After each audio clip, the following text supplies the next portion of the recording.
kita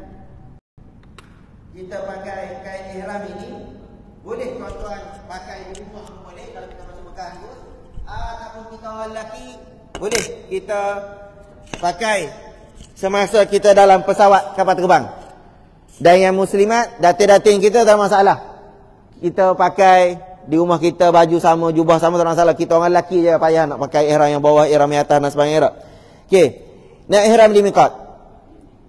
Ini yang kita sama-sama kena itulah. Jadi kalau kita masuk Mekah terus, kita akan niat dalam kapal terbang di Qarnul Manazil, di ruang udara Taif. Kalau kita masuk Mekah terus. Tapi kalau katalah tuan-tuan bukan terbang pada 5-7 hari bulan tadi, ambil yang mungkin fasa pertama masuk ke Madinah terus. Jadi niat ihram di miqat ni kita niat di Bir Ali ni, di Zulhulaifah, macam kita pergi umrah kan. Boleh? Ada soalan? Boleh terus Okey, kalau rasa tak faham, terkeliru, boleh tanya. Seterusnya, niat ihram di miqat. Pengertian miqat, ketentuan tempat atau masa untuk berniat ihram. Miqat ni ada dua. Miqat istilah bahasa Arab, ketentuan tempat atau masa. Itu maksud miqat. Dia ada dua. Ada masa, ada tempat. Miqat terbahagi kepada dua, masa dan tempat. Masa ialah bermula daripada bulan Syawal sampai bulan Haji nantilah, sampai 10 Zulhijjah. Dan tempat, dia ada titik-titik hijau ni. Ini tempat yang telah ditentukan oleh Jibril. Jibril beritahu Nabi SAW. Bukan saya saja kerajaan Arab Saudi buatlah. Itu lokasi. Jadi miqat zaman ni masanya, tuan-tuan, puan-puan, datuk-datin, kalau buat haji nanti kita bermula Syawal. Raya 1 Syawal tu boleh dah niat haji. Sampai bila? 3 bulan sampai subuh 10 Zulhijjah, sampai pagi hari raya tu. Dan ada satu cerita lah, masa saya di sana dulu, ada sahabat kita orang Malaysia yang kerja dengan panggil apa, Saudi Telecom, STC, Saudi Telecom Company di sana. Dia kena duduk di sana dan kerja jaga pencawang telefon ni. Jadi satu hari sahabat kita ni, dia kata dia pergi sana bertugas, tapi masa hari haji ni 8, 9 Zulhijjah, 7 Zulhijjah ni dia kena kerja shift, masuk pejabat telekom tu daripada pukul 8 pagi keluar pukul 8 malam. Hari 9 Zulhijjah. Dia tanya, saya boleh tak saya nak buat haji? Sedangkan jemaah haji kita pergi pagi 9 lagi. Jawapan saya boleh. Saya kata, tuan lepas panskap pukul 8 malam hari raya tu, kita dah keluar Arafah kan. Tuan kena ambil kenderaan yang paling laju daripada pejabat tuan, terus masuk Arafah dan pastikan sampai ke Arafah ni sebelum subuh pada 10 hari bulan hari raya. Jadi alhamdulillah dia sempat pada masa tersebut, tahu berapa dah? Dia bayar motor saja lebih kurang RM3,000, RM3,000. Naik motor daripada pejabat dia malam pukul 8 malam tu pergi Arafah dan sempat diwukuf di Arafah. Kan wukuf di Arafah ni yang kita belajar minggu-minggu sebelum ni, 1 saat daripada zuhur tergelincir matahari tu sampai subuh 10 Zulhijjah kan. Jadi sempatlah dia selesai niat haji dan akhir sekali wukuf di Arafah. Alhamdulillah. Itu sahabat kita cerita tadi. Dan miqat Makani ni pula, dia buat haji dan kena niat di Qarnul Manazil ni. Kalau kita daripada luar tanah haram, kalau daripada Kuala Lumpur kita niat dalam kapal terbang, kalau daripada Madinah kita niat di Bir Ali ni. Dan kalau tuan-tuan yang kita dah masuk awal ke Mekah, miqat kita di mana? Miqat kita ialah di hotel kita di Mekah. Kalau kita dah berada di dalam tanah haram, macam kita buat umrah lah Macam kita buat umrah, kalau kita dah masuk dalam Mekah, kita nak niat umrah, kita kena pergi ke Tan'im tak? Pergi ke Tan'im, pergi ke Jaranah, pergi ke Adhat Libina atau sebagainya ni. Tapi kalau musim haji, kalau tuan-tuan dah berada di dalam tanah haram Mekah, niat hajinya di mana? Niat hajinya di hotel kita di Mekah saja ni. Bagi jemaah haji yang sudah berada di Mekah, miqat makani haji dilakukan di hotel-hotel dan maktab-maktab di tanah haram. Bagi jemaah haji boleh, yang haji boleh bermiqat haji di mana-mana kawasan di tanah haram bagi kita lah. Dan haji tamattu', haji qiran dikenakan dam tertib dan takdir. Dan seterusnya satu lagi saya nak pesan bagi satu peringatan lah. Sebelum kita pergi yang larangan ihram ni, dia ada satu hadis Nabi SAW. Innal ladzina kafaru yasudduna an sabilillah, ayat Qurannya, wa man yurid fihi bi ilhadin bi zulmin nuzighu min adzabin alim. Bila kita niat ihram tadi, bila tuan-tuan niat je haji ataupun niat je umrah, kita masuk je dalam tanah haram ini, tanah haram yang warna pink, yang warna merah, yang warna purple ni, seluruh kawasan dalam tanah ini pahalanya 100,000. Pahalanya 100,000. Dan saya nak pesan pada tuan-tuan, betul pahala kita 100,000 berada di Mekah. RM1 yang kita sedekah dalam tabung masjid, Allah gandakan 100,000. Aiskrim 1 kun yang kita bagi pada sahabat kita musim haji ataupun musim umrah di dalam kawasan tanah haram ini, pahalanya 100,000. Jadi dalam proses minggu ni kita belajar dalam bab miqat, dalam bab dam, dalam bab wajib haji ini. Bila tuan-tuan niat sahaja, pahala berganda di dalam kawasan tersebut. Cuma pesanan sayanya, berdasarkan ayat Quran ini, 13 larangan ihram ini terus bermula bila kita niat. Niat je bermula 13. Dan dalam bab ini saya nak pesan kepada tuan-tuan, dia ada satu ayat Quran sebelum kita tengok detail 13 perkara tu. Dia ada satu ayat Quran, wa man yurid fihi bi ilhadin bi zulmin nuzighu min adzabin alim. Ayat 25 surah Al-Hajj. Apa maksud dia? Sesiapa yang berazam. Berazam ni niat ada melakukan di situ sebarang perbuatan yang dilarang dengan cara yang zalim, kami akan merasakannya azab yang tidak terperi sakitnya. Al-Hajj ayat 25, surah 22. Berdasarkan ayat ni, dia ada satu hadis Nabi SAW, innal abda idza akhta'a khati'atan nakatat fi qalbi nuktatan sauda fa idza huwa naz'a wastaghfara wa taba saqala qalbah. Maksudnya, kita ni seseorang hamba ni, bila kita buat dosa, Allah akan letak satu titik hitam di hati kita. Katalah piring ni hati kita tak. Sekali kita buat dosa, satu titik Allah letak di kawasan tanah halal kita di Malaysia ni. Malaikat rakib tulis pahala, malaikat atik tulis dosa. Satu titik yang kita dapat. Tapi bila tuan-tuan, puan-puan, datuk-datuk pergi tanah haram, masuk je dalam kawasan titik-titik warna purple tadi, sekali tak solat subuh ataupun sekali kita buat dosa, satu titik juga yang malaikat atik buatnya. Tapi saiz titik ni besar. Kalau kita di Malaysia, kalau kita di tanah halal ni mungkin, mana pen saya? Mungkin pen kita ni besar ni tak? Satu titik ni kecil lah. Tapi kalau di tanah haram Mekah, level dosa ni dia besarkan saiz satu titik tu besar. Dan berdasarkan ayat Quran tadi, yuridu fihi bi ilhadin bi zulmin nuzighu min adzabin alim. Kalau tuan-tuan belajar bahasa Arab, arada yuridu, nak. Di tanah haram ini, kalau tuan-tuan nak buat jahat, tak buat lagi. Kayak aku tapa kan, hai. Budak ni, mak hitam ni, contoh. Kan biasa tuan-tuan pergi Mekah kan? Kan biasa kita pergi Mekah, kan orang ramai musim-musim sekarang kan. Satu saf ni dia akan jadi 2 saf kan. Tiba-tiba duduk semayang depan kita ni, bukan mak hitam, makcik hitam. Makcik hitam pakai jubah hitam, kita sujud tu, Allahu Akbar, Allah. Tersujud atas jubah dia tu, Allah, busuk kahung.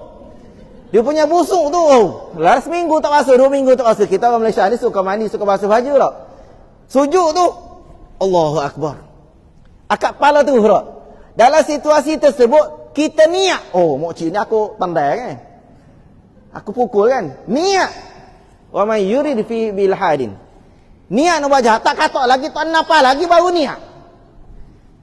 Niat dalam situasi tersebut, di dalam tanah haram, Allah dah bagi satu titik. Wa man yurid, nak buat jahat di tanah haram, nak langgar larangan ihram 13 perkara, tak nak buat wajib haji 5 perkara, 6 perkara tadi, niat je, tak buat lagi tuan-tuan. Allah dah bagi satu titik. Buat betul-betul napa mocik tak. Peung napa mocik tak. Kalau tak napa pun saya kita tendang ya. Tendang beg marah dia. Tendang beg dia. Tendang beg dia style orang kita kan. 2 dah titik hitam. Jadi itu sebab ramai orang pergi Mekah, pergi haji, balik haji. Setakat pengalaman saya, balik haji tak semayang biasa. Dalam kapal terbang balik haji tu tak semayang dah. Kenapa? Pergi Mekah bukan dapat pahala. Pergi Mekah bukan dapat seperti Nabi Muhammad sallallahu alaihi wasallam. Balik Mekah tu dia jadi Abu Jahal.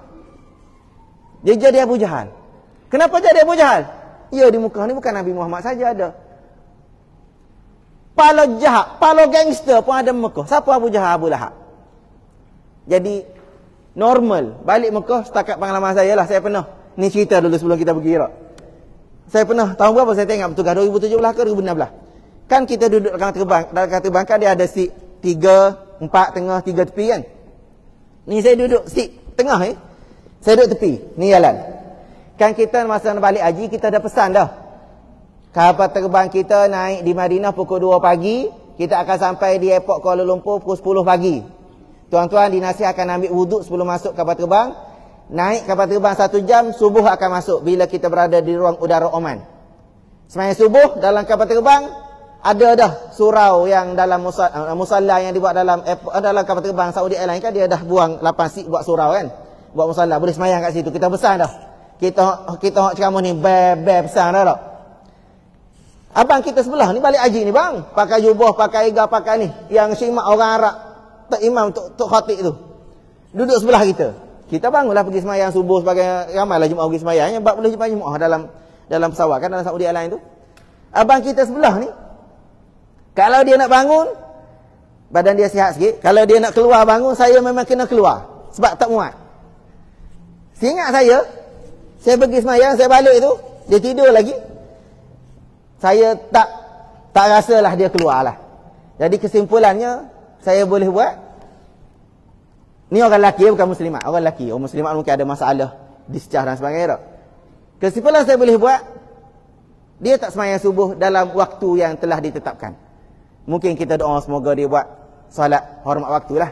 Tapi dalam situasi itu memang kita pesan dah, tak perlu solat hormat waktu. Sebab apa? Boleh semayang dalam surau. Dan kita orang Islam kita belajar dah ada 2 perkara sahaja.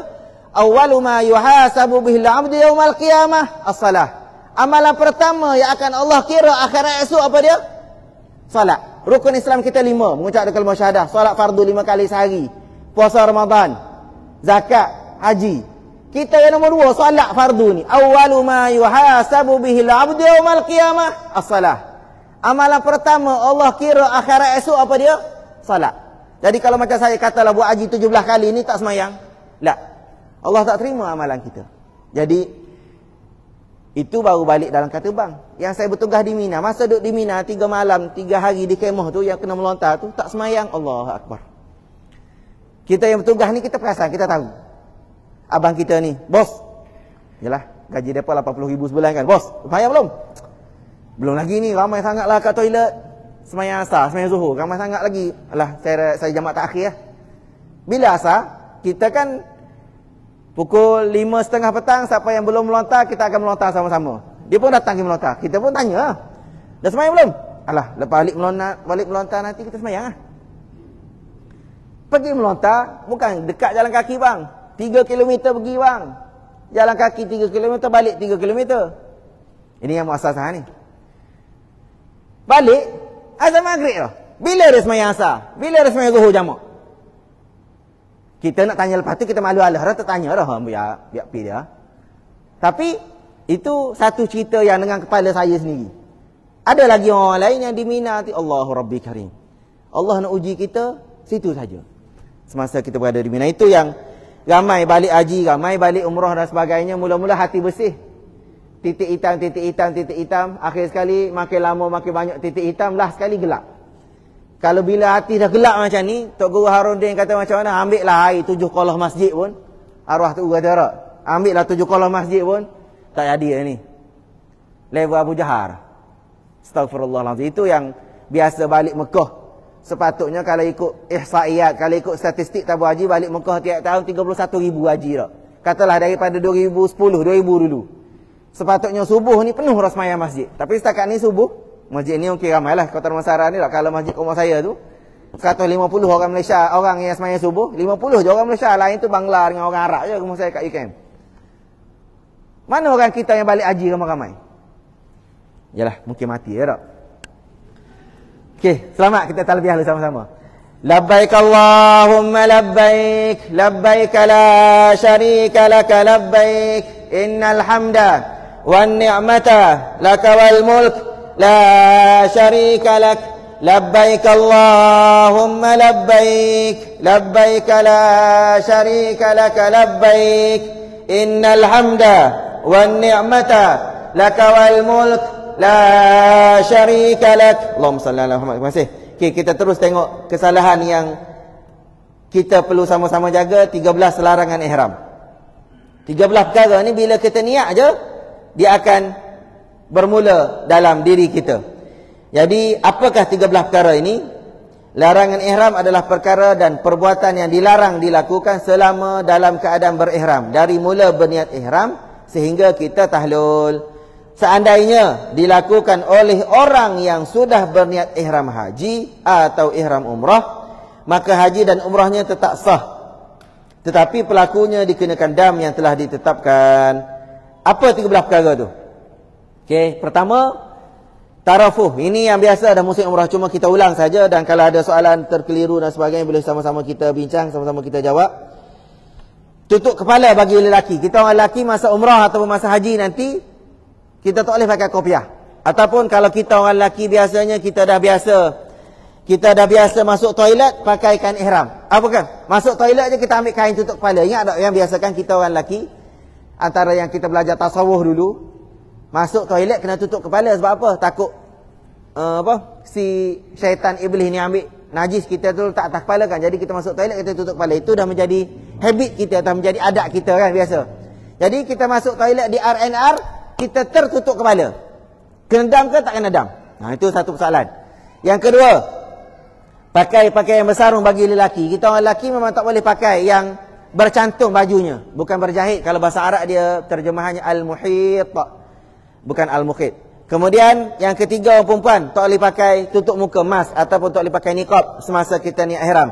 Kecuali musim Covid dulu ada arahan daripada government, arahan daripada kerajaan, mesti pakai tutup muka, takut berjangkit. Jadi kalau ada arahan daripada kerajaan, kita pakai pun tak kena dam. Tapi sekarang arahan tersebut telah dibuang. Tidak ada dah arahan perempuan lelaki kena tutup muka. Jadi kalau pakai juga kena bayar dam. Cuma damnya kejap lagi kita tengok. Okey, yang keempat, sarung tangan. Laki perempuan tak boleh pakai javanti. Yang kelima, minyak wangi selepas kita niat. Pakai deodoran selepas niat, boleh tak? Tak boleh. Nombor 6, minyak di kepala atau janggut, tak boleh pakai juga. Minyak ni ataupun minyak rambut ataupun minyak yang busuk. Kalau contoh dalam kitab fiqh tulis minyak bijan. Bijan yang busuk tu, boleh tak kita pakai minyak bijan tu di kepala untuk bagi rambut ni nampak handsome, nampak smart? Walaupun busuk, tetap tak boleh. Sebab dia nampak kita berbeza daripada orang miskin dan sebagainya. Nombor 7, mukaddimah jima'. Nombor 8, bersetubuh. Nombor 9, nikah kahwin, akad nikah. Dan seterusnya, jenis itulah menggugur rambut atau bulu di badan, 11 kuku, membunuh binatang, dan 13 menebang, mencabut pokok atau berbuah. Okey. Dari segi dua kategori ni, secara mudahnya tuan-tuan puan-puan, kalau nak mudah fahamnya, dia ada 13 larangan dan dia ada dua kategori. Pertama belah kiri, kedua belah kanan ni. Dia ada satu yang tarafuh, satu yang itlaf. Yang belah kanan ini, itlaf ini maksudnya menggugur, menghilang, merosak, membinasa. Itlaf ni maksudnya rosak. Maksudnya nombor 10 ni rambut. Katalah kita cabut bulu hidung. Sambil-sambil kita duduk atas kereta api laju tu, kan lama 2 jam kan. Biasa kita naik kereta lawajah ni lama dah tak. Sambil duduk atas kereta api tu, kita cabut bulu hidung. Cabut bulu hidung. Bila tercabut bulu hidung tu boleh tak kita letak gam uhu, sambung balik dalam hidung? Itu maksud itlaf. Kita dah telah merosakkan dia. Ataupun kuku. Kita style habit kita gigit kuku kan. Kan dah lampah daripada Madinah ke Mekah kan 8 jam naik bah lama kan. Lepas tu berhenti di RNR pula. Sambil duduk atas batu gigit kuku. Gigit, klik gigit. Kuku yang kita gigit tu, boleh tak kita sambung balik? Tak boleh sambung. Bila tak boleh sambung, itulah itlaf. Merosakkan sesuatu daripada tempat asal dia. Jadi, kena dam lah kalau kita buat Arab. Seterusnya, membunuh binatang. Ini jarang berlaku. Cuma kalaulah kita Katalah situasi contohnya, tuan-tuan naik daripada Kuala Lumpur, tiba-tiba sampai di ruang udara India, PMX kita ni berperang dengan berperang mulut dengan India lah katanya tak. Tiba-tiba marah ke Israel, Godfather India tu. Last sekali, tuan-tuan ni orang bisnes tahu. Tiba-tiba kat terbang kita terpaksa mendarat di hutan India. Kita dah niat umrah ni, dah niat haji ni. Dalam situasi tersebut, kita nak survive hidup dalam hutan di India tu, kita pun terpaksa memburu binatang. Boleh tak kita bunuh binatang kaki 4? Jawapannya tak boleh. Sebab apa? Sebab kita dalam ihram. Tapi kalau benda lain, kalau di Mekah contoh sekarang ni biasanya burung merpati. Walaupun bukan kaki 4, tapi dia burung ataupun haiwan yang boleh dimakan. Sama juga kalau katalah kita membuatkan binatang tersebut mati, burung tersebut mati, memang kita kena bayar dam setara dengan burung itulah. Yang nombor 13, menebang, mencabut pokok atau tumbuh-tumbuhan. Yang nombor 13 ini, kalau burung binatang tadi tu, bila kita niat, semua sekali dalam satu planet bumi ni kita tak boleh bunuh. Tapi kalau yang nombor 13, menebang, mencabut pokok atau tumbuh-tumbuhan, ini hanya di dalam tanah haram sahaja. Kalau tuan-tuan, katalah, tiba-tiba kita sampai Arafah, nanti masa ada wukuf di Arafah tu, kat dalam khemah kita ada pokok. Biasanya sekarang, dalam khemah kita ada pokok. Katalah ni pokok Tiba-tiba, kita punya khemah tu ada pokok. Dalam khemah ni, kata tuan-tuan biasa Arafah nanti, pelak kita untuk cah telefon ke atas ni. Dia ada pelak 2 pin, kita sambung extension kita letak sini. Tiba-tiba daun pokok yang mengganggu kita punya pelak ni, boleh tak kita patah betul ni. Cabut daun pokok ataupun dahan pokok yang ada di kawasan Arafah ni. Kita melanggar larangan ihram ataupun tidak? Siapa yang pergi ke Suf 4 kali? 4 tahun. Cuba jawab. Okey, jawapan dia dalam tanah haram sahaja yang kita kena jaga nombor 13 ni. Tapi kalau dalam kawasan Arafah, Arafah tu tanah haram ke bukan tanah haram? Arafah bukan tanah haram. Arafah di luar tanah haram. Yang tanah haramnya Muzdalifah dan Mina masuk kawasan Mekah. Jadi kalau semasa tuan-tuan berada di Arafah, katalah pokok tadi tu dahan ataupun dia punya ranting tu mengganggu kita punya pelak tu, boleh tak kita cabut? Jawapannya boleh, tak ada masalah. Di Muzdalifah dan Mina yang tak bolehnya. Okey, selesai. Jadi 2 kategori Itlaf yang ini sengaja berdosa dan dikenakan dam. Sengaja buat, kita kena dosa dan kita kena dam. Yang kena dam ni kita orang kaya tak ada masalah. Bayar dam seekor kambing 800 riyal pun kita boleh bayar. Bayar denda 1000 riyal boleh bayar. Bayar denda 15 riyal, 5 riyal pun boleh bayar. Yang masalahnya dosa ni. Dosa ni yang berkait dengan yang saya tunjuk, titik hitam dan sebagainya tadi. Dan yang kedua, kalau tadi tu sengaja ni, tak sengaja atau berjahil. Tak sengaja memang kita lupa cabut bulu hidung atas kereta api tadi. Ataupun kita gigit kuku atas bah tadi. Tak sengaja memang kita lupa. Habit kita terlupa. Kena dam ke tak kena dam? Okey, jawapannya tidak berdosa. Sebab kita memang kita tak sengaja cabut bulu hidung tadi kan. Tak berdosa kita. Tak ada titik hitam di hati kita yang titik hitam tadi tak. Cuma tetapi dikenakan dam. Sebab apa kena dam? Sebab kita tak boleh sambung balik dah kuku tadi. Tak boleh letak balik bulu hidung kita. Kita tak boleh sambung balik. Jadi tetap kita kenakan dam. Jadi yang soalan biasanya nombor 10 ni ustaz, saya ni memang buka je anak tudung banyak rambut. Kena dam ke tak kena dam? Itu problem kita. Muslimah datin kita. Macam mana cara? Dalam situasi muzakarah haji kebangsaan kita yang mereka dah putuskan, 1 helai rambut tuan-tuan kena bayar 1 cupak beras.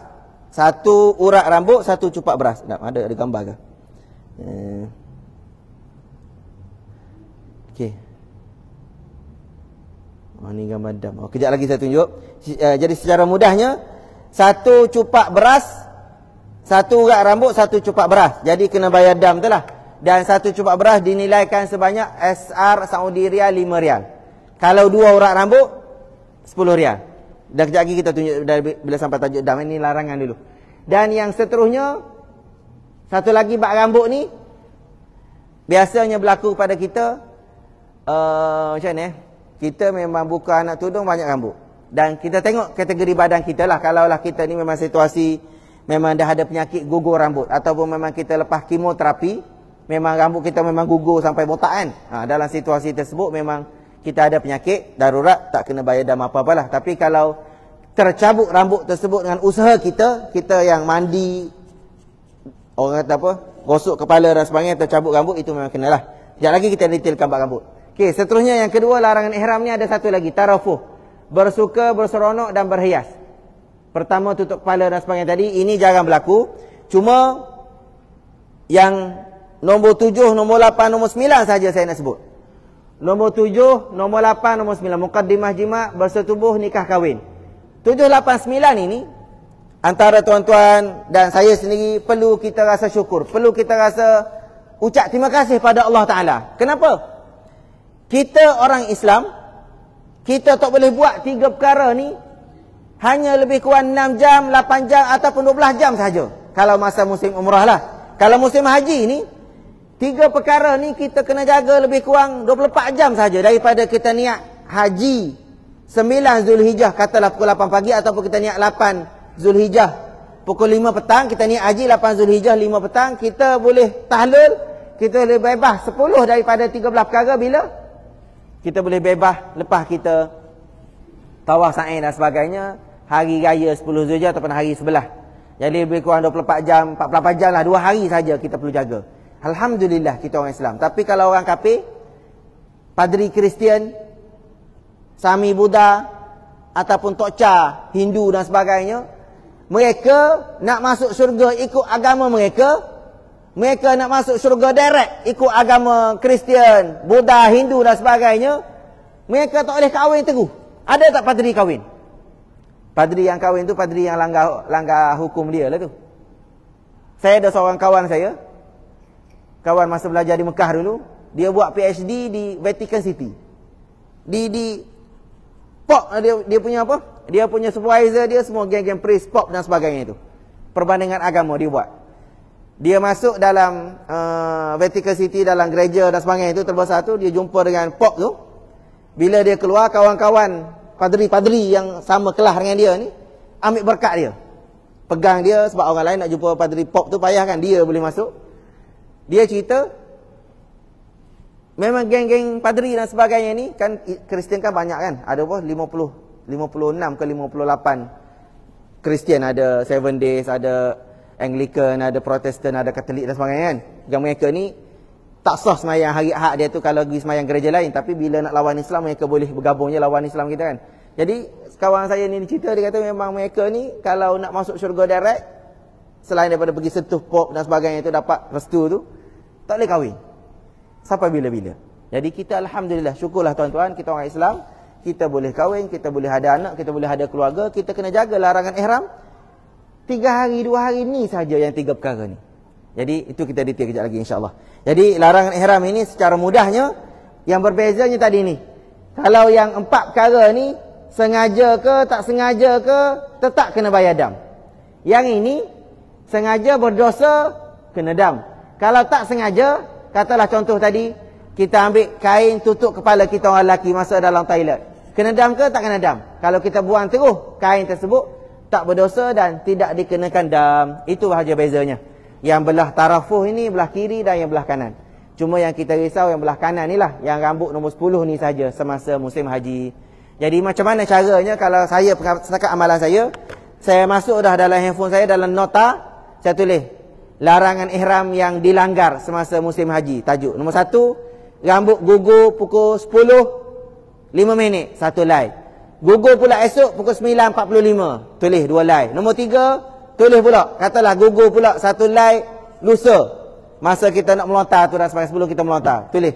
Jadi bila kita selesai haji, selesai umrah, ada 3 line rambut, masa yang berbeza, 1 urat 5 rial, bayarlah 15 rial. Tapi kalau at the same time 3 urat, tu cerita lain kejap lagi. Okay, boleh ada soalan sebelum kita rehat? Ustaz, kita rehat pukul berapa Ustaz? 10.30 rehat? Okey, baik. Okey, silakan. Faham? Bagus. Itu bijak hati. Maknanya kita ambil air semayang pun kita rambut macam ni saja kan? Lepas tu kita buka pun. Ahiywa. Tak basah kepala. Betul. Itu. Soalan satu lagi? Apa soalan kakak tanya tadi? Okey, jawab soalan kita dulu. Okey. Menjawab soalan ni, itulah cara terbaiknya lah. Saya nak ajar cadangnya dalam sekejap lagi dalam bab dam. Dia Muslimah bagi dati-dati kita sekalian, rambut ni ada dua kategori manusia. Satu, memang kita dah tercabut rambut, memang kita dah darurat, memang kita ni buat ke dengan tangan ke tak buat ke, memang rambut kita gugur tercabut. Jadi dalam situasi tersebut memang kita tak kena bayar dam apa-apa dah lah.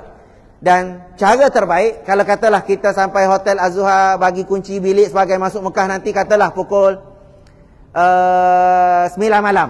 Katalah pukul 9 malam. Mutawif Az-Zuhar Travel kata, ustaz kata kita akan pergi tawaf umrah ataupun tawaf Qudum nanti pukul 11 malam. Jadi dalam masa pukul 9 sampai pukul 11 tu kan ada 2 jam, 10-11 2 jam kan. Dalam tempoh 2 jam ini kita kan tak selesa ketika kita dah basah dan semuanya nak mandi kan. Cara terbaik yang puan cakap tadi, masuk bilik air pakai shower cap, tak payah buka anak tudung, mandi badan je.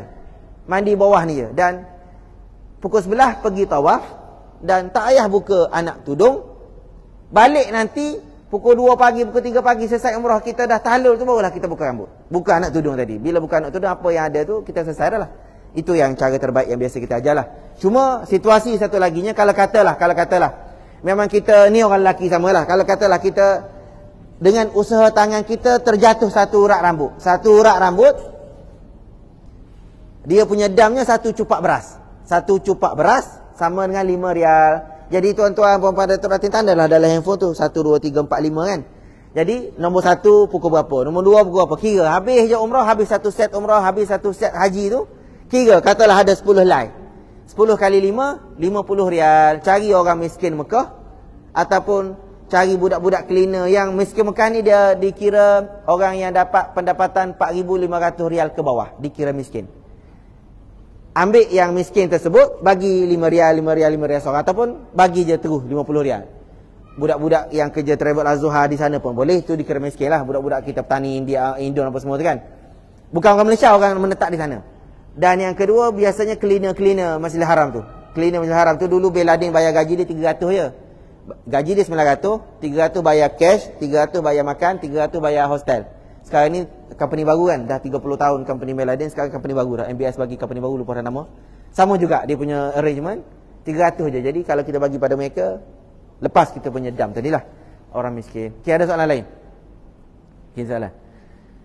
Okey, sebelum kita rehat.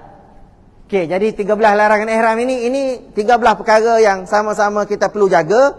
Jadi duit bayar dam kita orang kaya tak ada masalah. Tak ada duit habis dalam poket, kita ada kad. Tak ada kad, kita boleh jual saham. Kita orang kaya insya-Allah kaya kan. Yang masalah kita yang dosa ni lah. Yang titik-titik hitam tadi tu yang kita pening. Yang ni memang payah. Setakat pengalaman saya nya, yang ni memang payah, memang pening kepala. Dan saya jumpa beberapa orang jemaah yang balik daripada Mekah, dia tambah jahat. Yang biasa pergi Mekah pakai tudung elok, pergi Korea buka tudung dalam Instagram, dalam Facebook tu normal. Ramai sangat. Mekah pakai elok tutup aurat. Pergi Korea aja, tak jauh pun. Korea 2 jam kan. Buka dah tudung. Ingat Allah ada di Mekah je ke? Satu. Yang keduanya, yang geng-geng sekarang ni ramai boleh buat DIY. Pergi umrah cara mudah. Dia ingat pergi umrah ni macam dia pergi Vietnam, macam dia pergi Jepun kan. Kursus umrah tak pergi, belajar pun tak tahu. Dan yang biasa, normal sangat yang biasa saya dengarnya berkait dengan dosa ni lah. Dia berdosa. Masuk tanah haram Mekah, kita tak boleh semayang. Kan sekarang ni gambar geng-geng perempuan, geng muslimah-muslimah yang boleh ramai dah sekarang ni. Visa on arrival di Riyadh, visa on arrival di Jeddah. Dia sampai Mekah, masuk di miqat tadi, titik-titik hijau tadi. Mana titik hijau tadi Sampai di titik-titik hijau ni dia tak boleh semayang. Miqat tadi. Bila dia tak boleh semayang di sini, dia pun tak niat. Tak niat umrah. Dia masuk Mekah, tak niat umrah. Dan bila dia niat umrah, lepas sehari, bila lepas dia bersih sehari nak terbang balik tu, barulah dia bersih, barulah dia mandi wajib dan dia niat umrah. Di mana? Di titik-titik purple dan sebagainya ni. Dalam situasi kita sekarang, kalau kita yang belajar kursus umrah, kursus haji dan sebagainya, kalau kita masuk melepasi miqat tanpa kita niat, hukumnya haram. Berdosa. Dan dosa tu yang payahnya. Sebab apa? Bila masuk Mekah, 4 mazhab. Sama-sama saya belajar di Mekah dulu, Fiqh Hambali saya belajar pagi di universiti, malam saya belajar fiqh Syafi'i dengan Baba Wani di Pondok Bukit Jiat kan. Semua mazhab kalau kita lalu di titik hijau ni tak niat, kita berdosa. Dan dosa di Mekah macam tadi itulah. Dosa di Mekah titiknya besar, saiznya besar. Jadi nak minta ampun, nak minta maaf pada Allah itu benda payah. Jadi pada saya, ramai yang sekarang ni balik Mekah, itu yang ada situasi sekarang ni balik Mekah, isteri, suami, datin dan sebagainya, bercerai lepas balik Mekah. Balik Mekah tambah jahat. Dan sebab Allah Rabbi, banyak cerita lah. Banyak situasi yang orang datang minta nasihat, orang datang cerita kat saya pula dan sebagainya. Allahumma salli ala Muhammad. Jadi minta selamatlah dalam situasi ini.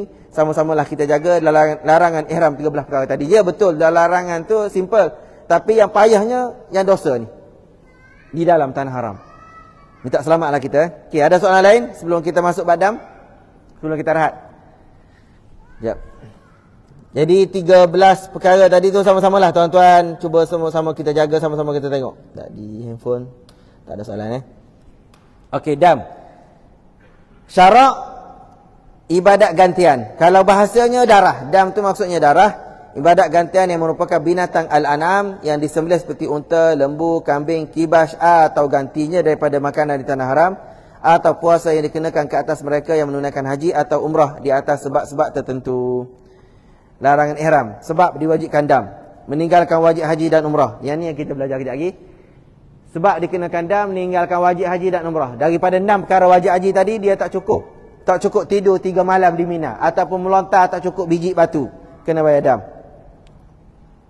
Berlaku ihsar bagi orang-orang yang telah berniat ihram, terhalang daripada menyempurnakan wukuf di Arafah, tawaf atau sa'i dengan sebab ketakutan daripada musuh, penyakit dan sebagainya. Ini ihsar ini, dia dah niat umrah, tiba-tiba macam tadilah, ramai yang berlaku sebelum ni dah niat umrah di rumah kita di Rawang, tiba-tiba sampai airport Kuala Lumpur, visa kena tipu, dah niat umrah dah. Jadi dalam situasi dah niat umrah, dia kena bayar dam ihsar untuk membebaskan daripada 13 larangan ihram tadi. Okey, yang nombor 3, melanggar nazar semasa mengerjakan haji. Nombor 4, melakukan perkara-perkara yang dilarang dalam masa berihram. Larangan dalam ihram 13 perkara tadilah kena bayar dam. Yang nombor 5, membuat haji tamattu' atau kira menurut syarat-syaratnya yang wajib dibayar dam. Okey, nombor 5 ni kita kena bayar dam juga. Kalau tuan-tuan buat haji tamattu' ataupun buat haji kiran, kita kena bayar seekor kambing dam. Dam ni berdosa ke tak berdosa? Tak berdosa. Sebagai udhiyah, sebagai korban kita. Yang terakhir, nombor 7, nombor 6, luput wukuf di Arafah setelah berniat ihram dan meninggalkan tawaf wada tanpa uzur syar'i. Contoh luput wukuf di Arafah ni ada 1 tahun, saya ingat tahun berapa. Ada seorang sahabat kita tu, dia dah berada di Arafah, tiba-tiba dia pitam sebelum azan Zuhur hari 9 Zulhijjah. Tiba-tiba dia pitam, panas sangat pada tahun tersebut, panas dan dia pitam.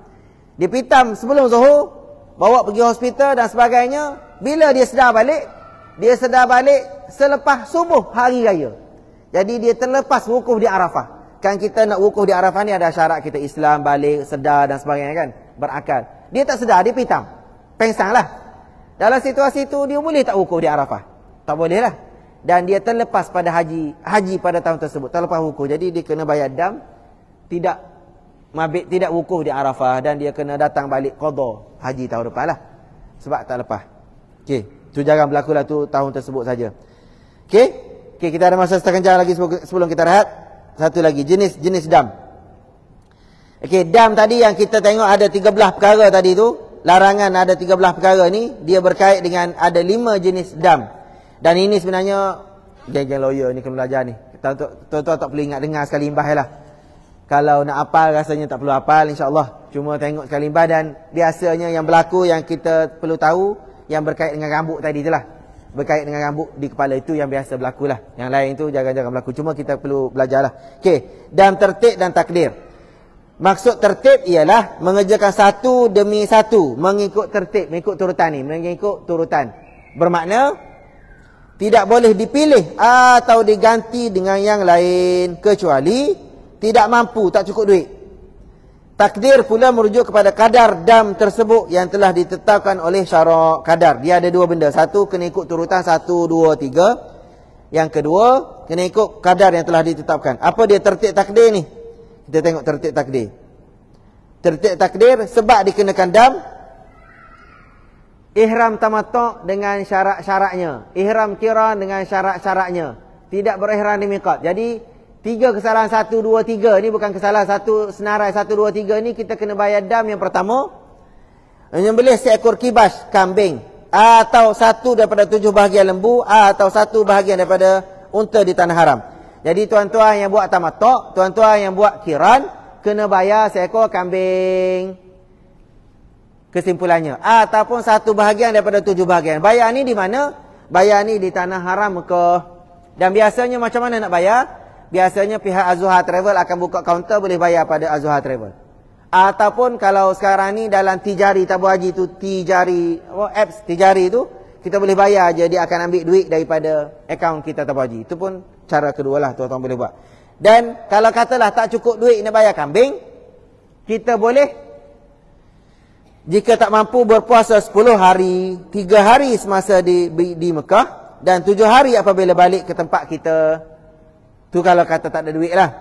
Dan yang kalau katalah nak puasa 10 hari pun tak kuasa, kita dah tua, tak larat dan demam, sakit dan sebagainya, hendaklah dikeluarkan 10 cupak makanan asal, makanan asasi, dan kita sedekahkan pada orang. Jika tak mampu juga nak bagi sedekah 10 cupak beras, 10 kilogram tu, 10 satu kampik beras, tertanggung ke atas zimmahnya mereka-mereka yang dapat harta faraid daripada dia. Itulah orang yang bertanggungjawab ke atas dia. Yang lain ni tidak berihram di miqat, luput wukuf di Arafah ni jangan berlaku macam makcik tadi. Tidak melontar jamrah ni pun jarang, insyaAllah kita melontar lah. Tidak mabit di Mina dengan syarat-syaratnya, tak cukup 3 hari kan. Tidak mabit di Muzdalifah dengan syarat-syaratnya. Sejak lagi kita belajar cara mabit, cara nak kira masa Muzdalifah. Nombor 8, meninggalkan tawaf wada'. Tak tawaf selamat tinggal. Dan yang ke-9, melanggar nazar dalam mengerjakan haji. Ini pun jarang kita bernazar. Jadi kesalahan ataupun bukan kesalahan lah, senarai yang kita tak buat ni, kita kena bayar seekor kambing ataupun 10 hari puasa, 3 hari di Mekah, 7 hari di Malaysia.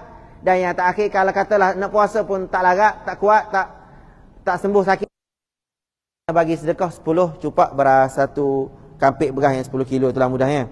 Okey, itu dam yang pertama, dan tertib dan takdir. Ini jangan berlaku. Cuma satu lagi isu, biasanya mungkin tuan-tuan puan-puan Datuk Datin yang dah pernah kerusuh sebelum ni. Ada pernah ustaz cakap, saya tak nak bayar dam seekor kambing ni. Macam mana cara? Pernah dengar kan? Mungkin yang pernah kerusuh 2 kali. Macam mana saya tak nak bayar dam seekor kambing ni? Dengan cara yang nombor 3 ni, tidak berihram di miqat. Tidak berihram di miqat. Ataupun yang nombor 1 ni, ihram tamattu'. Dia buat haji tamattu' tapi dia tak nak bayar dam. Tak nak bayar dam seekor kambing. Caranya, ni saja info je lah. Kalau tuan-tuan dah pernah kerusuh 2 kali, dia akan tahulah perkara ni. Okey, kita bayar dam tamattu' kerana kan kita tadi ihram di, kita orang Mekah. Mana tadi? Ihram di miqat, mana? Kita orang Mekah, ihram kita di hotel kita di Mekah kan? Ihram kita di hotel kita di Mekah ni, bagi yang telah berada dalam tanah haram. Jadi kalau tuan-tuan yang buat tamattu', kalau kita pergi niat ke titik asal kita pergi niat di tempat yang asal kita di Qarnul Manazil ni, di Taif ni, kita tak kena dam seekor kambing tadi. Cuma kos tuan-tuan bayar kambing RM800 dan kos daripada hotel nak pergi ke Taif pada hari 8 Zulhijjah ni, kos dia lebih kurang RM2,000. Jadi kita tak nak bayar seekor kambing, kena keluarkan duit lebih banyak. Ni ada mungkin yang advance lah ni. Kalau yang tuan-tuan pernah kerusuh 2-3 kali, biasa ustaz-ustaz ada cerita lah benda ni, saya jawab teruslah. Okey, jadi kesimpulan kitanya, bagi saya yang kita bayar masa haji tamattu' itu bukan dosa dan itu bukan kesalahan kita. Sebenarnya kalau mazhab Hanbali, mazhab Hanafi, dia dipanggil udhiyah. Dia dipanggil apa? Korban.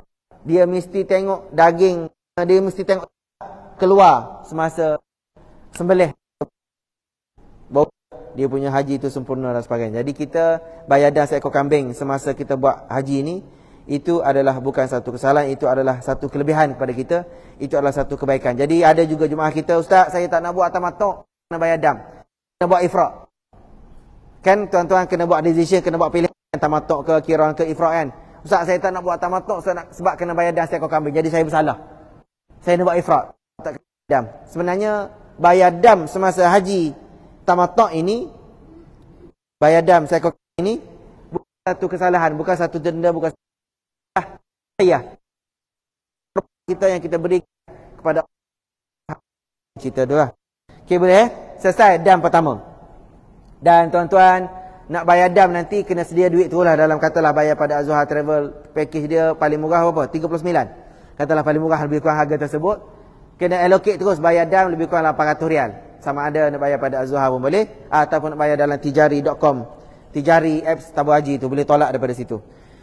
Okey, yang kedua, dam yang kedua, dam takhir dan takdir. Apa dia punya definisi? Maksud takhir ialah boleh pilih antara jenis-jenis dam yang diwajibkan kepada kita. Boleh pilih 1, 2, 3 tu boleh pilih. Kalau yang mula-mula tadi kita kena ikut turutan. 1 tak mampu nombor 1 barulah buat nombor 2. Tak mampu nombor 2 barulah buat nombor 3. Kalau yang takhir ni maksudnya pilih, kita boleh pilih tu. Memilih antara jenis-jenis dam yang diwajibkan. Takdir pula merujuk kepada kadar dam yang telah ditetapkan oleh syarak. Okey, apa kesalahan dia kita cuba tengok. Tertib. Oh, tertib takdil ni, tertib dan takdir. Takhir dan takdil kita tengok takhir dan takdil. Takhir dan takdil sebab dikenakan dam. Memburu binatang yang halal dimakan atau membinasakannya di tanah haram atau tanah halal semasa dalam ihram. Nombor 2 kesalahan takhir takdil ni. Memburu binatang yang halal dimakan atau membinasakannya di tanah haram maka tidak berihram. Belalang adalah binatang buruk. Okay. Jadi yang kedua tadi takhir dan takdir. Tertib dan takdir, takhir dan takdir. Mana takhir dan takdir tadi? Takhir dan takdir. Ini yang biasa berlaku. Takhir dan takdir ini yang biasa berlaku tadi 1. Mencabut, menggunting 3 helai dan lebih rambut. Bulu dari dan ini biasa berlaku. Takhir dan takdir ni, yang ini jenis ini saja yang tuan perlu tanda dalam buku, tanda conteng dalam iPad itu conteng. Yang ini saja yang berlaku. Kesalahannya apa dia? Tuan boleh pilihnya menyembelih ekor kibas atau kambing di tanah haram, atau sedekah kepada 6 orang fakir miskin sebanyak 2 cupak makanan tiap-tiap seorang, atau puasa 3 hari. Jadi tuan Datuk Datin boleh, kalau urutan kambing dulu tak boleh kambing, puasa 10 hari, tak boleh puasa 10 hari kena bayar beras. Ini tuan-tuan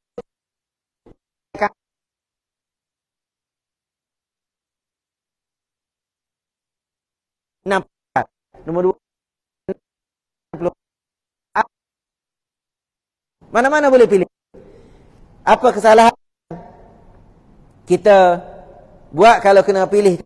Pertama, membuang atau cabut menggunting 3 helai rambut lebih. Tadi saya sebut 1 cupak beras, 1 urat rambut. Yang ini 3 terus at the same time. Katalah kita macam duduk dalam bas tu lah. Oh, ni bas saya, so mekah pun. Kata bas saya ni tiba-tiba kita kan dalam bas lama 8 jam. Kita Mekah produk apa yang boleh tampil kita bulu betih kan. Kan kita pergi Mekah ada awet pula dah. Ada power kita zaman tadika dulu, tiba-tiba pergi juga kan. Kita pun nak tunjuklah kita comel kan. Betih kita bulu banyak selalu kan. Kita pun bawa lah produk yang boleh tampal kat betih tu supaya cabut bulu kan. Jadi kalau kita tampal di betih tu cabut tu menjerit sakit kan. Cabut tu keluar terus lebih daripada 3 urat bulu betih. Katalah 5 urat, 6 urat, 10 urat. Keluar banyak tu, yang ni baru kena dam takhir dan takdir. Ataupun kita cabut bulu hidung ataupun tergunting rambut tadi tu, sebelum kita sampai masa boleh gunting rambut, tergunting 3 urat rambut ataupun lebih di same time kan. Jadi kalau macam tu tuan-tuan kena bayar dam takhir dan takdir. Boleh pilih ni seekor kambing ataupun bayar 60 rial maksudnya satu orang dapat 2 cupak kali dengan 6 orang. Ataupun puasa 3 hari. Jadi kalau kami biasanya syorkan pada tuan-tuan, puan-puan, datuk sekalian, jemaah kita kalau ada kesalahan yang tersenari, cari 6 orang budak-budak cleaner dalam Masjidil Haram tersebut. Cari 6 orang. 5 riyal, 2, 10 riyal. Bagi pada mereka. Lepas tu Ustaz, saya kena niat ke? Bayar dam 10 riyal kepada mak bangla kan? Tak perlu niat apa-apa. Bagi je. Sama-sama jalan tu bagi 10 riyal. Bila tuan-tuan bagi tu ramai pakat datang nanti. Kena lebih 60 riyal. Kena sedia banyak dalam poket je lah. Lebih lagi lah. Tak, niat dalam saja. Tak perlu cakap pada mereka lah bahawa itu. Biasanya urat buk tadi je lah. Ini nombor 1. Okey, nombor 2. Memakai pakaian bersarung berjahit bagi lelaki. Ini bagi lelaki jarang berlaku. Cuma masa kita di Arafah. Kan kita di Arafah tuan-tuan, datuk-datuk sekalian. Kita di Arafah kan kita pakai ihram putih. Daripada hari 8 Zulhijjah. Hari Selasa lagi kita tahu ni wukuf hari Khamis kan. Kan kita bawa kain pelekat kita tu. Kita terlupa nak gunting kain pelekat tu. Kita pakai kain pelekat pergi mandi di toilet. Yang itu yang kita kena dam kalau kita sengaja pakai tadi. Tapi kalau kita masuk dah dalam kain pelekat tu, tiba-tiba kita terlupa. Kawan kita cakap, jangan. Kita pun buka. Ataupun biasa kita muslimin masa di Arafah kan, di Arafah ni tidur dalam khemah. Nyamuk banyak. Kalau sebelum ni nyamuk banyak. Sekarang ni saya tahu, baru ni gambar Datuk Seri Said Saleh. Kita pergi Arafah. Dia tunjuk gambar dia. Di Arafah tu, sebelum ni ada pokok je kan. Ada pokok banyak-banyak ni. Sekarang ni rumput tinggi. Rumput tinggi ni. Tinggi sampai kat paha tu. Kan Arab Saudi dah jadi sejuk kan. Tinggi rumput tu rasanya tahun ni nyamuk lagi banyak lah kot. Okey, katalah muslimin. Kita muslimat boleh selimut tak ada masalah, kita orang lelaki. Kan kita tak boleh tutup dalam sleeping bag. Kan kita bawa sleeping bag. Kan bawa Arafah bag kita masuk tu. Boleh tak? Tak boleh kan? Kita tak boleh tutup kepala kan? Macam mana kita katalah tiba-tiba tertutup juga. Ataupun macam mana tadi tak? Nak bayar damnya yang mana? Kalau sengaja memang kenalah. Tapi kalau kita terlupa buang balik tak kena. Katalah sengaja. Nyamuk yang gigit aku ni kena marah betul kat nyamuk ni Contohnya lah. Bawa dah reset. 2 botol dah habis reset. Contohnya lah. Dalam situ ni tuan-tuan kena dam ni lah. Seekor kambing ataupun 6 orang miskin ataupun 3 hari. Boleh. Nombor 3 seterusnya. Memotong, menangkap, membinasakan. Saya kata tadi kurang, jarang. Okay, nombor 4. Memakai wangi-wangian sama ada di badan, pakaian, makanan, minuman atau menghisapnya ke dalam hidung. Nombor 4 ni jarang berlaku, tapi boleh berlaku. Contoh, memang beringat dah, kita memang tak ambil dah dia ada orang selepas kita niat. Kita tak pakai dah lip balm yang ada wangi. Ataupun orang perempuan tak pakai dah make up yang ada wangi apa ya. Kita tak pakai dah. Cuma tiba-tiba kita berhenti di R&R. Ataupun kita katalah pergi lalu nak pergi Masjidil Haram. Abang-abang jual minyak wangi tu dia letak minyak wangi. Kita tahu dah kita dalam ihram ni dia letak juga minyak wangi. Kita niat jadi minyak wangi ada kat kita. Kalau kita minyak wangi terus kita pergi basuh hilangkan bau tu tak kena. Tapi kalau kita tak pergi terus buang wangi tersebut, kita kena ini tu dia punya tu Boleh faham? Okey, seterusnya. Nombor 5. Atau wanita menutup muka atau sebagainya. Okey, perempuan tak boleh pakai mask, tak boleh pakai penutup muka tu. Okey, nombor 7, memakai sarung tangan. Memakai minyak di kepala, janggut semua bulu di muka selain daripada bulu yang tumbuh di pipi dan di dahi. Melakukan perkara permulaan persetubuhan dam lelaki saja. Okey.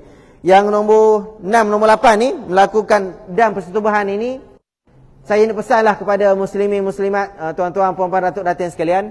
Masa saya belajar di Mekah dulu, masa saya belajar dengan Baba Wani.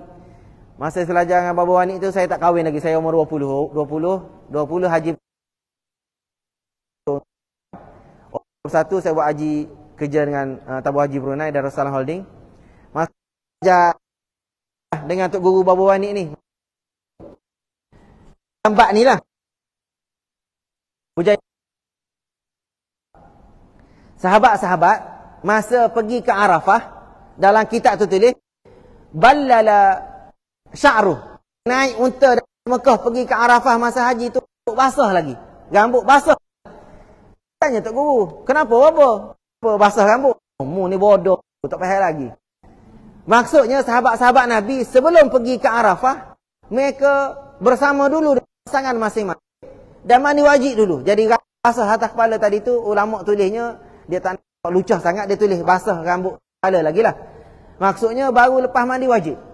Hari 8 Zulhijjah tu baru mandi wajib. Maksudnya baru selesai bersama dengan pasangan dia sebelum pergi ke Arafah. Dan saya lah setakat pengalaman saya buat haji ni, tuan-tuan, bukan syaitan Malaysia, bukan iblis Malaysia, bukan syaitan yang ada setakat diploma di PLI, diploma pendidikan ni tak. Dia ada 4 PhD tuan-tuan. Iblis Mekah ni 4 PhD, 5 PhD sekor-sekor. Setakat pengalaman saya, tuan-tuan kena selamatkan diri daripada syaitan. Macam mana nak selamat diri daripada syaitan? Sebelum pergi ke Arafah, carilah bilik berkat dulu. Bayarlah bil apa-apa yang tertunggak. Dan muslimat dan hadirin sekalian, jangan kedekutlah, bagilah. Sebut pengalaman saya, bila ke sana, syaitan iblis datang ke telinga kita, buat bisik sebagainya masa Brunei. Minta maaf kalau ada saudara-saudara tuan-tuan apa ada di Brunei. Mereka kan pergi haji muda-muda. Pergi haji awal tahun, awal umur lagi lah sebab dapat subsidi dan sebagainya kan. Lebih kurang saya kerja dengan Brunei 2001 sampai saya habis belajar 2007 baru saya kerja tabu haji. Kan Brunei bayar banyak kan, tabu haji bayar sikit je. Saya kerja dengan mereka tu.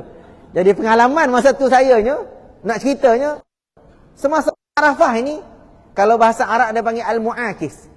Mu'akis ni bahasa Melayu kita ke apa Ustaz? Dia orang kata kan nak cari gawe lah, mudah Kelantan kata tak. Jadi masa di Arafah ni, yang pergi kan belum kahwin, laki belum kahwin, perempuan belum kahwin. Habis je doa di Arafah, yang kan kita di Arafah kan Ustaz ada cerita kan, kita ada 3 fasa masa kan. 2 jam pertama baca doa ramai-ramai dengan imam, 2 jam yang kedua baca doa kita dengan pasangan, 2 jam yang terakhir kita doa dengan menghadap ke arah kiblat kan. Lepas je doa yang pertama tu, geng-geng lelaki, geng-geng perempuan ni yang tak kahwin ni ataupun yang dah muda-muda ni lagi, pergi duduk dekat kemah dan sebagainya, duduk tepi-tepi kursi tu, duduk bercakap yang tidak sepatutnya.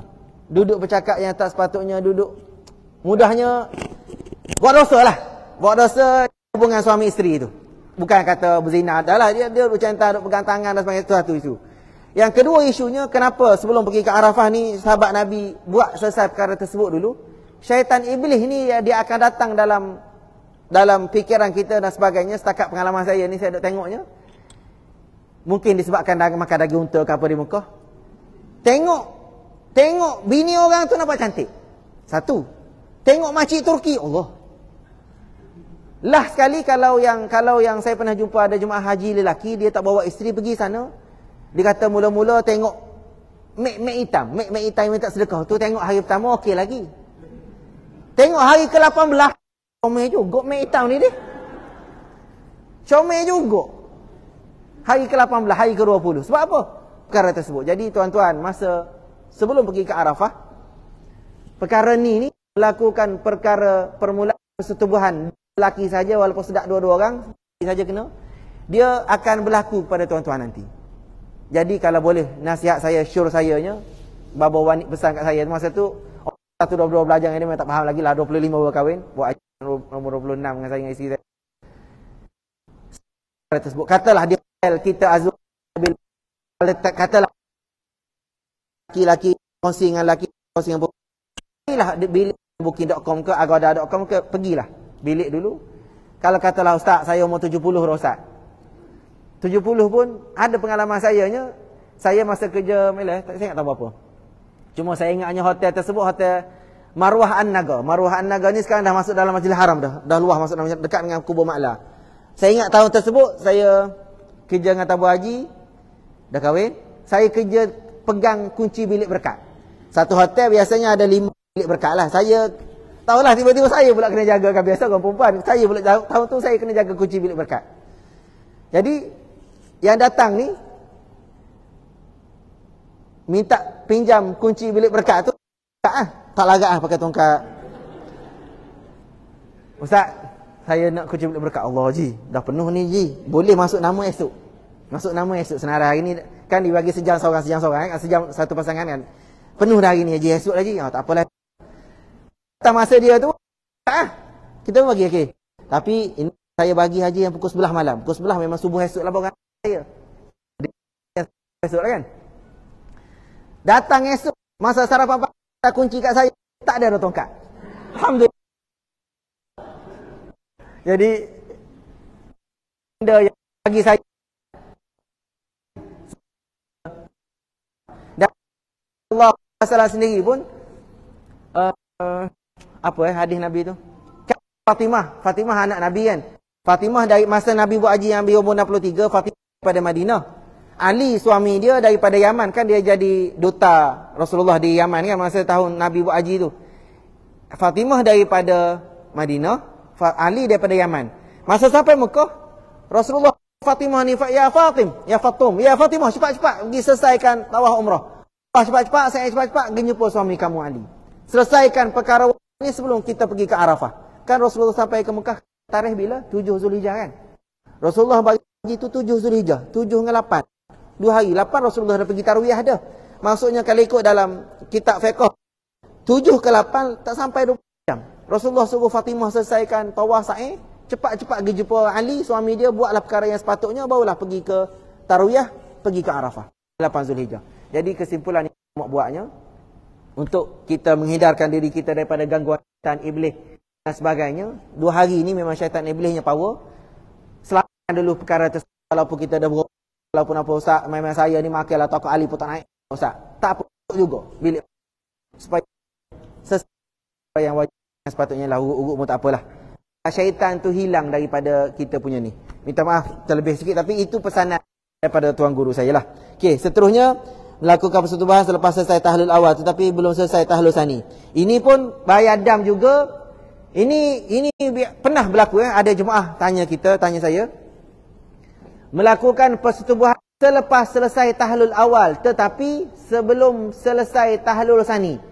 Dia kalau projek sebelum tahlul awal memang untuk haji tu kan.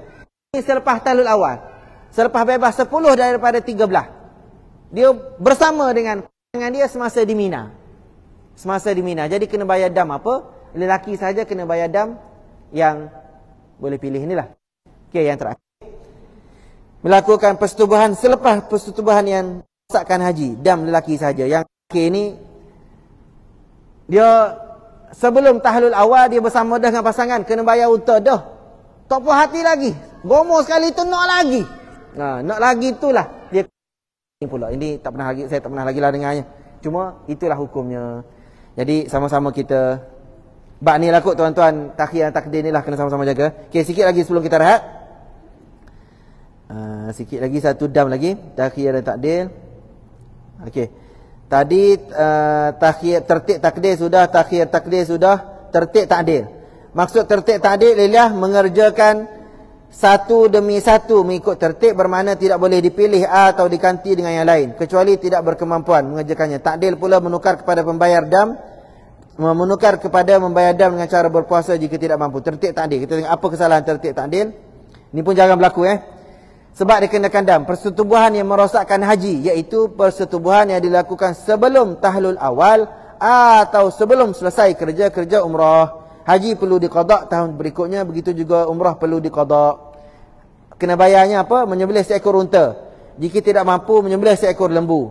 Jika tidak mampu, digantikan dengan 7 ekor kambing. Jika tidak ada duit nak beli 7 ekor kambing, hendaklah membeli makanan dengan nilai seekor unta dan dibahagikan kepada fakir miskin di tanah haram. Jika tidak mampu, hendaklah berpuasa sejumlah hari mengikut bilangan cupak makanan yang dapat dibeli dengan nilai seekor unta. Oh, payah. Dia buat sebelum tahlul awal. Jadi kena bayar dannya seekor unta. Unta ni berapa seekor? Biasanya 8,500, 10,000 lah. 8,500 ekor. Dan kalau tak ada duit 8,500, bayar lembu. Tak ada lembu, bayar 7 ekor kambing. Dan kalau tak ada duit nak beli 7 ekor kambing, kena sedekah dengan makanan yang bernilai 8,500 dengan nilai unta tadi. Tapi nak sedekah pun tak ada, kena berpuasa sebanyak 8,500 tu boleh beli beras. Banyak berapa guni, berapa cupak. Jadi kena puasa berdasarkan cupak-cupak hari itulah. 18 tahun kena puasa tu tak padan. Jadi kalau tak padan perkara tersebut, sewalah bilik berkat booking.com RM400 dulu, RM400, selesaikan perkara-perkara tersebut sebelum pergi ke Arafah.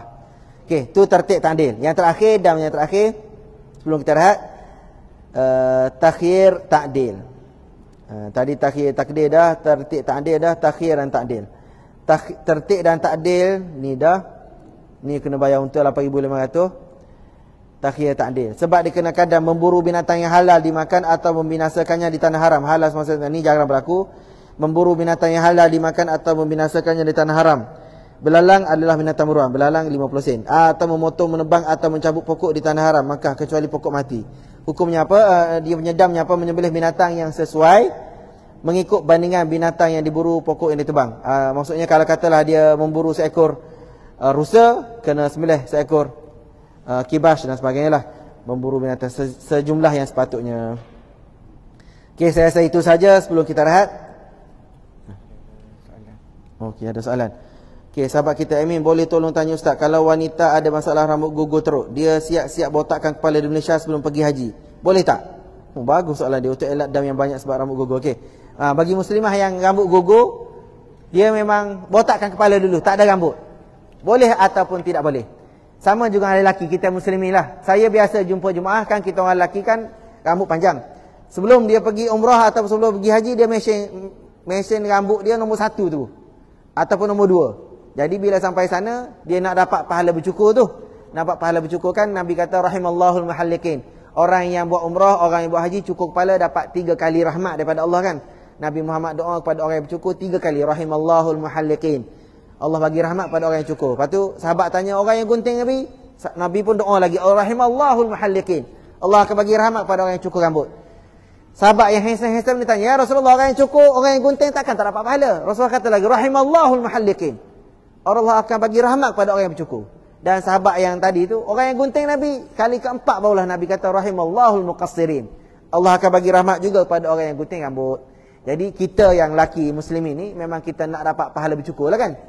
Kita akan buat umrah pertama ataupun selesai haji tawaf tu, kita pun cukur rambut kan. 2 kali cukur pun tak apa, sebab kita nak dapat pahala yang Rasulullah doa tadi. Cuma kita nak hindarkan daripada kena dam, rambut gugur dan sebagainya tadi, kita pun mesin lah rambut kita nombor 1 dulu. Boleh ke tak boleh? Jawapannya tak ada masalah, boleh je. Mesin rambut nombor 1 ataupun nombor 2 pergi Mekah dalam keadaan memang kita rambut dah pendek, tak gugur rambut. Dan lepas habis tu umrah pertama, kita pun cukur. Lepas habis haji, kita pun cukur pula kali kedua. Dapatlah pahala banyak, alhamdulillah. Soalan muslimat kita tanya, memang muslimat kita ni dia ada penyakit gugur rambut ataupun lepas kemoterapi tadi. Jadi dia tak nak serabut dan sebagainya, dia pun botak kata rambut dia. Boleh ke tak boleh? Orang muslimat kalau ikut dalam hukum fiqh, haram botakkan kepala kan. Kita orang perempuan ni tak boleh botakkan kepala sebab rambut ni memang mahkota, memang untuk suami sebagainya kan. Cuma dalam situasi tadi memang dia sakit, ada penyakit dan sebagainya, atas dasar dia sakit tu bolehlah untuk cukur kepala. Cuma memang kita biar biasa-biasa tak boleh orang perempuan cukur kepala kan. Kan orang perempuan kalau nak inai rambut, nak buat rambut pun kena tanya suami dulu kan. Kalau suami benar warna pink, baru boleh buat warna pink. Kalau buat warna, suami tak benar warna hijau, suruh buat warna koko kan. Terserahlah pada perempuan lah. Itu yang masing-masing lebih pandai lah. Untuk suami saja kan, bukan untuk orang lain. Dan soalan, ada lagi tak soalan tu? Rasanya dengan handphone saya ada satu soalan. Kejap lagi saya jawab lepas rehat. Ni soalan berkaitan lepas ni. Okey, kita rehat dulu berapa minit Ustaz? 20 minit. Okey, kita masuk balik pukul 10.50. 10.50. Pukul 11. Okey, kita rehat pukul 11, masuk balik. Selepas rehat pukul 11 kita talbiyah, kita masuk bab mabit di Muzdalifah dan cara nak kira mabit di Muzdalifah. Ini tuan-tuan kena bawa kalkulator ni sebab nak kira cara mabit di Muzdalifah. Okey, sampai situ saja. Subhanakallahumma wa bihamdika asyhadu an la ilaha illa anta wa astaghfiruka wa atubu ilaik. Terima kasih.